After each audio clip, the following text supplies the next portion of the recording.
Good afternoon. We're here for the mayor's budget hearing with the Codes Administration. Mr. Cobb, good to see you this afternoon. Good to see you. I'm joined by Talia Lomax O'Neill, the city's finance director, and Brian Kelsey, the chief strategy officer. I've been beginning these hearings with a brief statement, which I'll do again. We have had record revenue growth in the last couple of years, more than $200 million, and it has allowed us to add significant services and do enhancements in virtually every department. This year we don't anticipate quite as much revenue growth, so we've asked departments to come in with essentially a status quo budget, except in areas where we've already made some sort of commitment to do something going forward. I'm sure the finance department has communicated that to you, Mr. Cobb. Nevertheless, we hope and believe we'll be able to provide the same level of services to the community with the low tax rate that we have. And it's the lowest in the city's history, as a matter of fact, and we're proud of that. So with that, I'll turn the floor over to you, ask you to give us a brief statement about your department and its successes and what you see coming up in the next 12 months, or in the next fiscal year, I guess, and then we probably have a few questions. Very good. My name is Terry Cobb. I'm the director of the Department of Codes and Building Safety, and with me today is Roy Jones, who is assistant director over our administrative division, and in the audience, Bill Herbert, who is the Metropolitan Zoning Administrator, Bill Penn, who is the assistant director of our Property Standards Division, and Wade Hill, who is our assistant director over all things construction. I'm pleased to be here today to discuss my 29th annual budget for the Department of Codes and Building Safety, and it appears it also is my final budget presentation. This has been another red-hot year for Nashville in construction and development community, and also pleased to report that the end is not yet in sight. So years going forward look every bit as good, if not potentially better, than the past few years. We're well aware of the increase in revenues that is available to Metro, because a great deal of it has come right through our front door in the way of new construction and development projects for our review and inspection, and ultimately issuance of the occupancy certificates so that they can begin their operations. Like so many budgets before this one, I'm pleased to report that the department has collected revenues from permit fees, plan review fees, inspection fees far in excess of the cost of providing those services. Revenues will total more than $21.6 million. That's $1.2 million above the projected revenue estimate for the current fiscal year. And it fully recovers our $11 million cost of operations. It fully recovers it by about double. In addition to that, we expect to end the fiscal year with approximately $1.4 million in expense savings. That's through today, projected through the end of the fiscal year.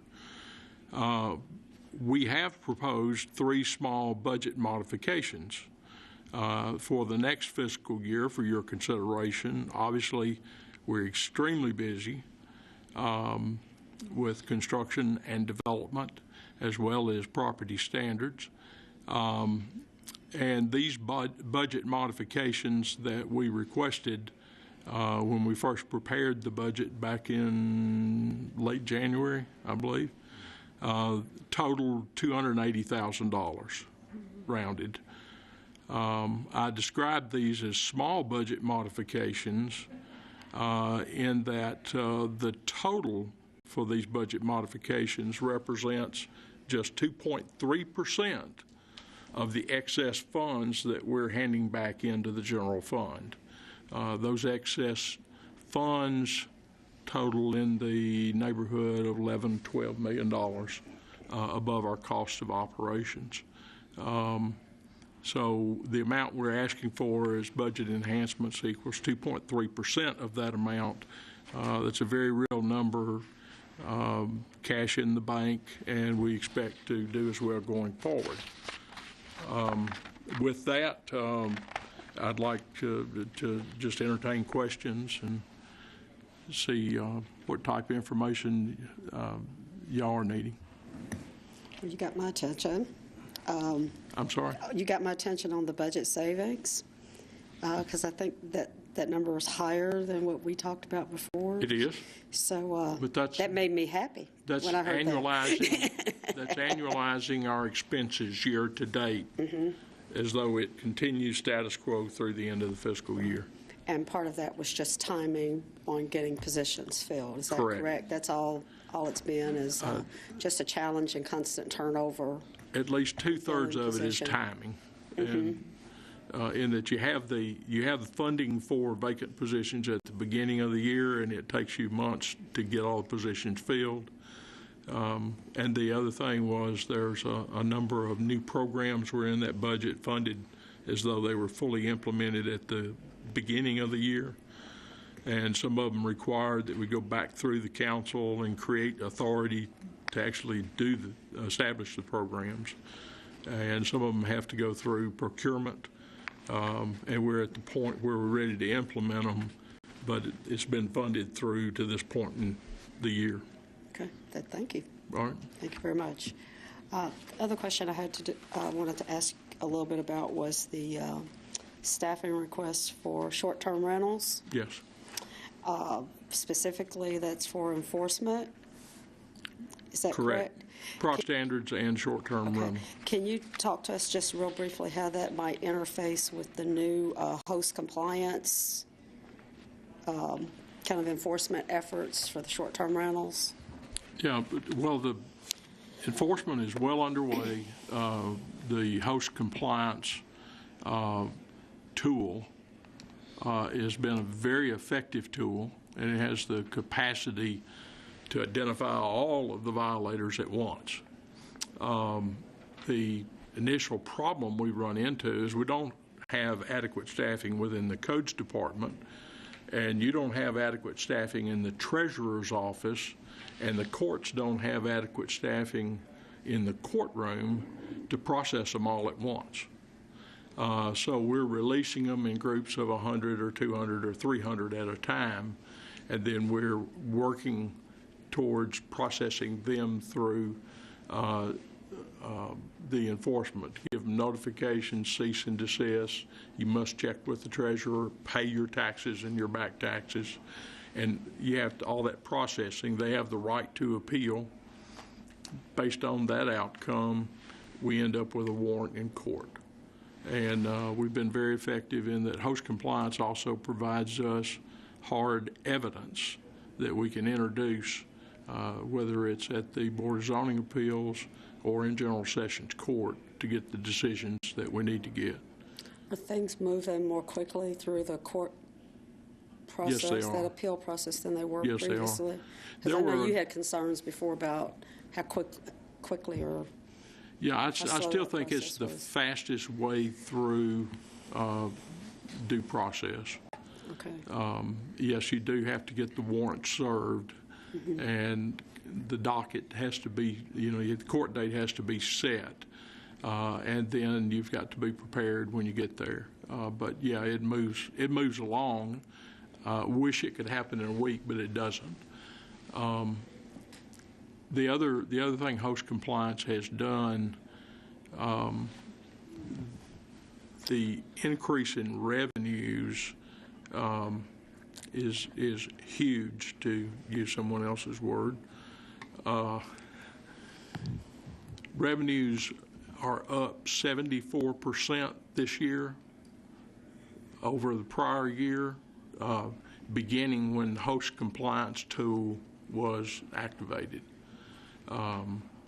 And I think revenues from taxes on short-term rentals thus far this fiscal year is over $4 million. Yeah, my collection staff has been very busy.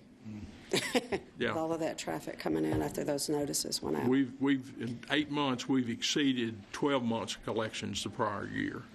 And at the rate it is increasing, we expect it will be, wouldn't be a bit surprised to see it come even higher now that we're well into the implementation of it. And those are just the the applications, the fees associated with the applications. That's Our not, fees, what, or is that, do that's you not the, recall those numbers off? Short-term rental. Yeah, what's our permit fees? Our permit, well, we projected about 65,000 this past year, I believe, and we're already at 100,000. Yeah. It's moving, it's well above projection. And this is what Terry was talking about, as they send out those notices. We know who you Yes. are, we know where you Yeah. are. People start showing up. Right. The big numbers are in the tax Tax collection box. and at the treasurer's office. Okay. And a percentage of that goes to the Barnes Fund. Yes, it I does. believe. And they're getting a significant contribution from that. The other thing I wanted to ask you about was the arborist. Yes. Or the urban forester, I'm Yeah. not quite sure what Urban we call forester. urban forester. What's going on with that effort? It's going very well, in my opinion. We had one urban forester whose primary responsibility was to enforce the landscaping provisions in the zoning code. Now, he had helpers. Our building inspectors do a great deal of landscape inspection, for example. But he was one person, and he needed to be in the office reviewing plans and permit applications, and he needed to be in the field at the same time doing inspections. And he couldn't be at both places, so he was splitting his day, half a day in the field, half a day in the office, and it just wasn't very effective. It's not very good customer service. So with two urban foresters, we're able every day to have one in the office, one dedicated to the office, and one dedicated to field inspections. So it's gone much Metro smoother. Water hired a third, I think. I believe Yeah. so, and I believe hired a the third. mayor's office may have hired Yeah, one. yeah. And Public Works already had one. Right. So we've got a lot more coverage than what we used to. Right, but I think Public Works and Water Services and the mayor's office forestry efforts are dedicated towards public trees. The Codes Department primary focus is on trees on private property that are required by the zoning code. Talk a little about workforce. So while this is not a challenge unique to codes, we've talked quite a bit over the last year about, the challenges in hiring inspectors and the aging workforce in general. Can you talk a little bit about that and what strategies you guys are looking at to try to deal with the aging workforce and the impact that has on your ability to recruit people? We have an aging workforce. It's the nature of the business we're in. A great number of our inspectors are very experienced in the field of building construction, and they reach a point in their life, usually around age 50 or later, where they've worked construction their entire life in some very responsible roles. But the construction goes up and down, and they go through good times and bad, and sometimes they have to drive quite a way just to find work.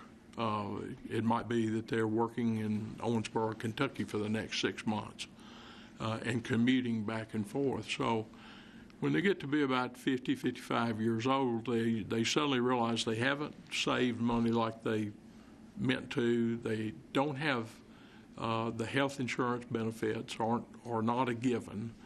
And suddenly the taking what they know and taking their experience and putting it to work at the Codes Department is a much more attractive idea.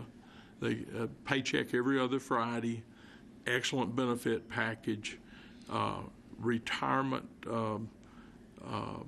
fully funded, and at 50, 55 years of age, physically, they can't do the labor they used to do. Their bodies have aged, and they just don't have quite the ability to work that hard physically. And the codes inspector job is a great choice for them. So we hire a lot of people in their 50s and 60s, and we've even hired inspectors on day one, they were in their 70s. And the concern about the aging workforce, the next workforce is out there. They're working the construction sites that you see around town and gaining experience and knowledge, and they're headed our way, the way we feel about it. It would be quite nice to have, and we've had some success bringing in slightly younger crew. But I believe the issue will take care of itself ultimately. The next construction downturn, they'll all want to work for us. Okay. No. Please. Yes, you can. You'll appreciate this question. I'm just messing with you. I'll let you ask it. You can ask it. Because I know that there have been questions in the past about having somebody that's Spanish speaking. Yes. That's why I said you could ask that question. I can't ask that Go ahead, question. go ahead. Have you had any success in recruiting folks that are multilingual, bilingual, or? Not a great deal. We've made efforts. Those efforts are we make sure that every job announcement we have gets widely distributed and posted through the available outlets in the Hispanic community, the Latino community. And we haven't had that many applicants. Those that we can identify as bilingual, Spanish speaking, we try to make certain that we get them into the interview process. Actually, we've had several occasions where we try to get them in for an interview and they decide they don't really want to interview. So no, we haven't. We've initiated the efforts, but we haven't gotten the results. Okay. I thought he might want to ask that question. No. Okay, thank you.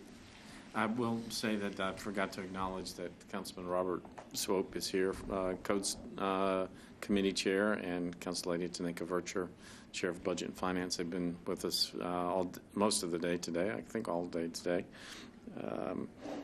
So I don't really have anything. I mean, I'm tempted to ask a question about short-term rentals, but I'm just I'm afraid all of our heads might explode if we did. I've got one more for you, Clerk. Go ahead. Just get sort of a bigger picture question, Yeah. so I wanted to wait until the end. But since this is going to be your last budget hearing, I won't have another chance to ask this. We're going to be in the process of recruiting a new director here. As you look out to this year, the next couple of years, we've talked about the complexity of projects increasing here, and wanting to make sure that all of our kind of development review processes here are where they need to be. What do you see in terms of the opportunities and challenges for the next director? Is there anything you'd like to highlight? Well,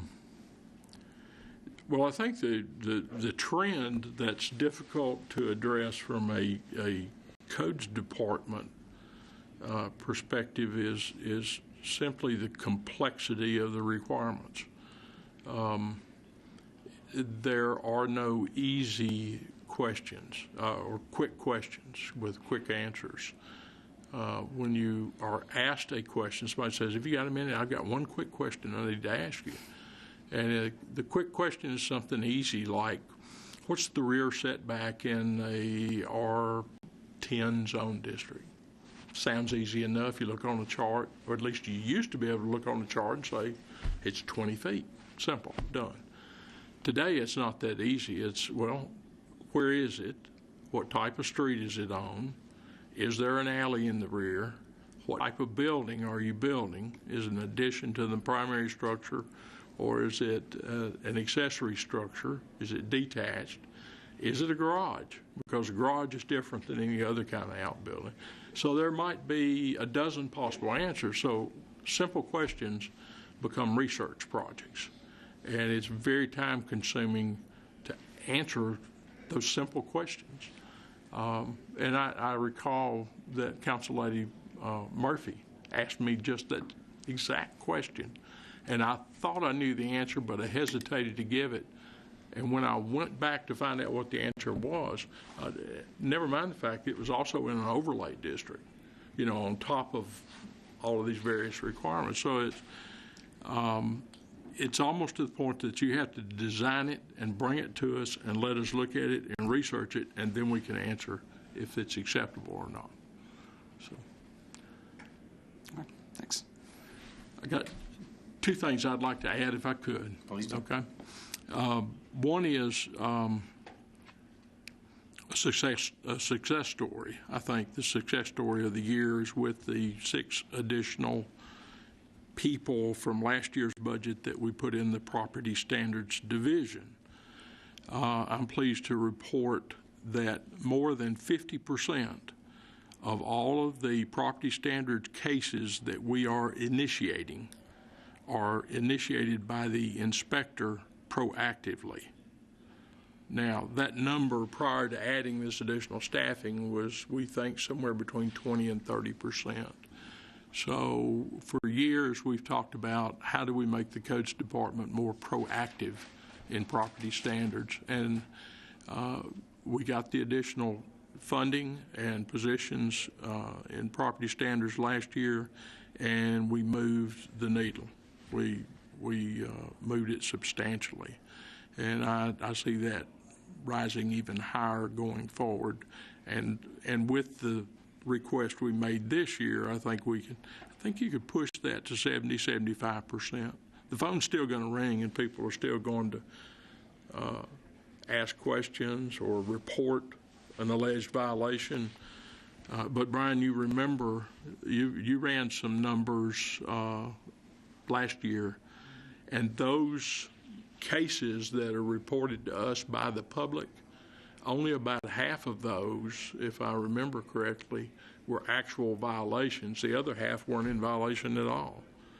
But when our people are out there proactively and they're driving down the road looking at every property one at a time, they'll report the ones that are in violation. They've skipped by. They may have done 1,000 inspections, but they found, 100 violations. If the public reports 100, we only have 50 violations. So it's much more efficient to be proactive. The other thing I would like to bring up is in the request that we made, there are 2 other modifications we asked for. One, which would be what I believe the highest priority of the Codes Department today, is for the additional clerical position in our back office where our use and occupancy certificates are issued. We've had this large mass of construction projects moving through permits and appeals and issuance of permits, inspections, constructions, and they get to the end and they're ready to open for business and pay us taxes. And we can get a week behind or several weeks behind just in giving them the approval to open and begin their business. And that's a critical shortage in the department now. We'd like to address it by adding 1 position. And the way I look at it anyway, the contractors and developers that we're talking about serving paid $21 million in fees to get $11 million worth of service. So 1 position's not going to break the bank. And it just might cover itself because the businesses open and start paying taxes sooner. The second position that we asked for was in alarm registrations. Pleased to report, we received the alarm registration process from the Metropolitan Clerk's Office 3 years. 2 years, 3 years? It'll be 30, coming up 3rd year. Pleased to report it's fully automated. in this renewal cycle that begins in April. We added that to the City Works project, and it is now implemented, and renewals online with credit cards. You don't have to mail it. You don't have to come by. But they need some staffing assistance. It operates with one full-time employee and Six part-time seasonal people, because all the alarms go out on April 1st, or all do April 1st. But we think there needs to be an additional full-time person, and we will reduce the part-time people. But the position needs to be created, and I think you've shared with finance what the trade-off. It's about a wash. Yeah, it's going to be close to a wash. We won't have as much overtime, and, the part-time people will be cut back. Otherwise, we have one person trying to operate the department on a full-time basis, and when they're sick or on vacation or whatever, we have to almost close down, and it's a real burden on it. It generates, $1.2 million and costs about $175,000 to run it. So it's a pretty good investment, too.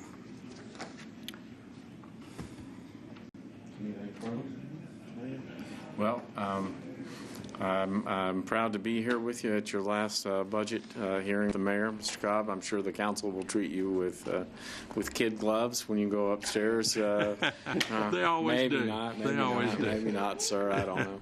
Can we guarantee that, Mr. Swope? Absolutely. Oh, thank you, sir. Maybe. As I've said to you before, you'll have a successor, but you'll never be replaced, and we appreciate your long years of service to the community. It's always been my pleasure to work with you, David. Thanks. Thank you. Terry. Bye-bye.